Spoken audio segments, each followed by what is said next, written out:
There's a moment in every survival story that nobody talks about. Not the moment of danger, not the moment of rescue, the moment in between.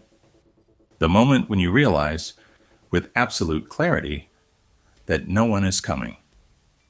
And you have two choices: disappear, or become someone you've never been before. Yossi Ghinsberg chose the second. Alone, starving, delirious, deep inside the Bolivian Amazon, 22 years old, and 3 weeks away from the rest of his life. This is his story, and it will stay with you. He was never supposed to be there. Yossi Ghinsberg grew up in Tel Aviv, a city of concrete and noise, and the constant hum of other people's lives. He served in the Israeli Navy. He was disciplined, capable, restless, the kind of person who looks at a map and feels something pull in his chest toward the blank spaces. In 1981, at 22, he arrived in Bolivia, not with a plan, with a hunger. That's where he met Carl. Was Austrian, older, silver-haired. He had the kind of confidence that fills a room before you even understand why. He claimed to know the Amazon intimately, its hidden villages, its secret rivers, paths that no outsider had ever walked. For Yossi, it was a door swinging open. 2 others joined them, Kevin Gale, an American photographer. Quiet, precise, the kind of person you want beside you when things go wrong. And Marcus Stamm, a Swiss teacher with a poet's heart and boots that were already falling apart before they entered the jungle. 4 men, 1 guide whose knowledge would prove to be mostly myth, and the Amazon waiting. That's what it does. It seduces. 10-screen light filtering through the canopy. River so clear you could see the bottom. The sound of life. Constant, layered, alive in every direction. They laughed around fires. They shared food and stories. They felt briefly, beautifully, like they belonged to something ancient. But the jungle isn't a place that tolerates illusion for long. Oh, Marcus's foot had become infected. Each step left him pale and silent. Supplies were thinning. Carl's routes, once spoken with such certainty, led them in circles. The camaraderie that had held them together began to fray at the edges. And then came the decision. The one that felt logical in the moment. The one that would shatter everything. They would split. Carl and Marcus would take a makeshift raft down the river. Yossi and Kevin would push through overland. They said their goodbyes. None of them understood it was a goodbye. It wasn't. They built a raft from whatever they could find, lashed it together with vines and hope, and pushed off into the current. For a while, it worked. The river carried them forward.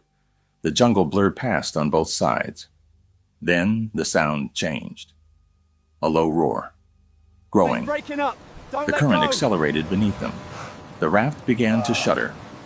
And before either of them could react, the rapids took them. The water was white and violent, and had no interest in mercy. Yossi was pulled under, slammed against rocks, rolled and dragged through the current like he weighed nothing.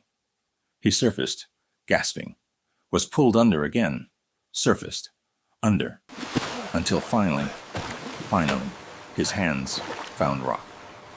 He called Kevin's name. The jungle absorbed the sound. He called again. Silence. He was alone.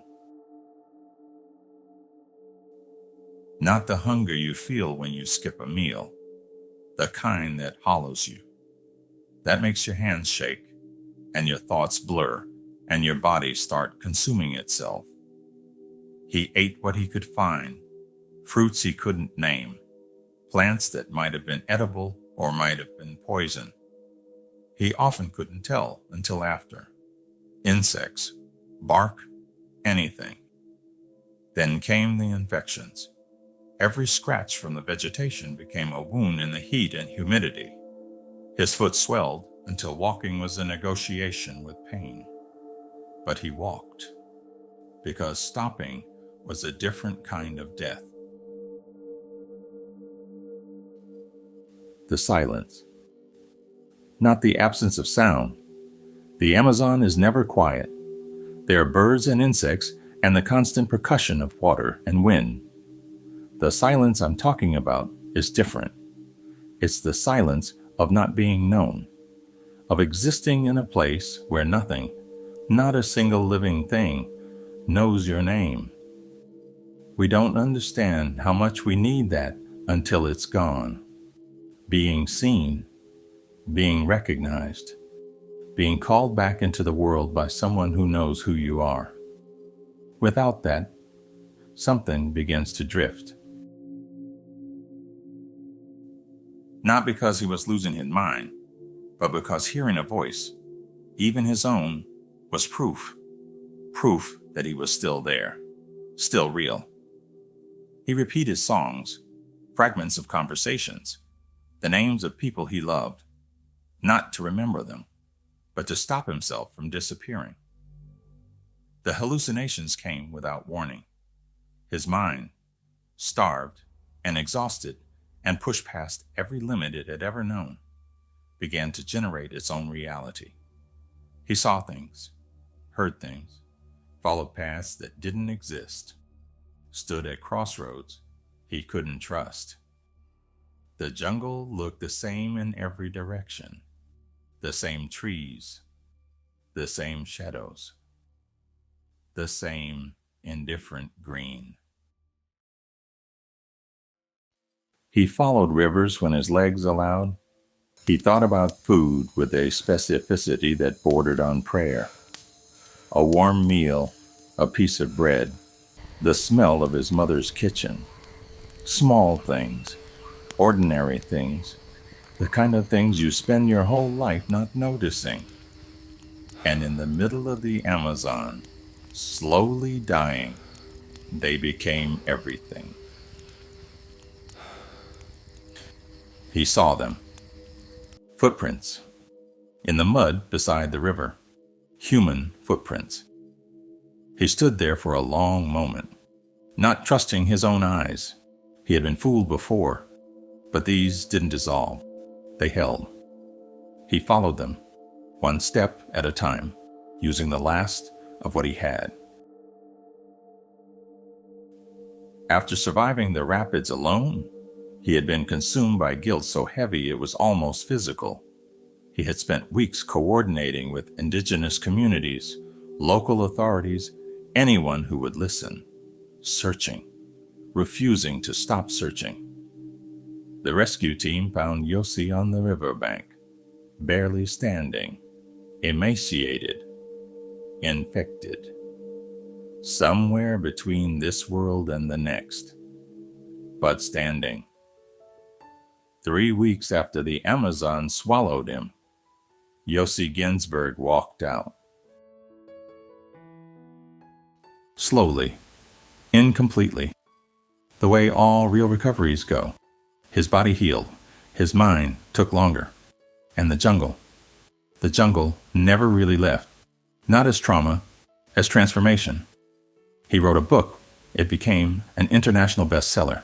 In 2017, it became a film. Daniel Radcliffe stepping into his boots, trying to carry the weight of 3 weeks that no screenplay could fully hold.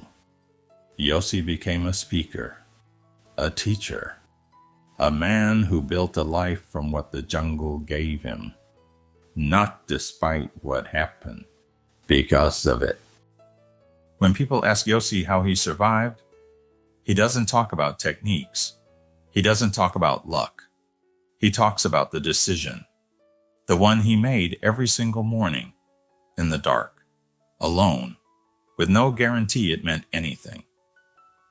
I decided I was going to live, and then the next day, I decided again. The Amazon tried to erase Yossi Ghinsberg. Instead, it wrote him. If his story moved you, carry it with you, not as entertainment, as a reminder that on the days when everything feels like too much, you only have to decide once. Today, just today. Before we go, you're probably wondering what happened to the others. Kevin Gale, the American, managed to escape. He found civilization on his own, and when the local authorities gave up searching for Yossi, Kevin refused. He insisted. He pressed. He demanded they continue searching. Yossi is alive today in part because of that refusal. Marcus Stam and Karl Ruprechter chose to return on foot through the jungle. They were never seen again. And Karl Ruprechter, the confident guide who led them through the Amazon, was later discovered to be a fugitive.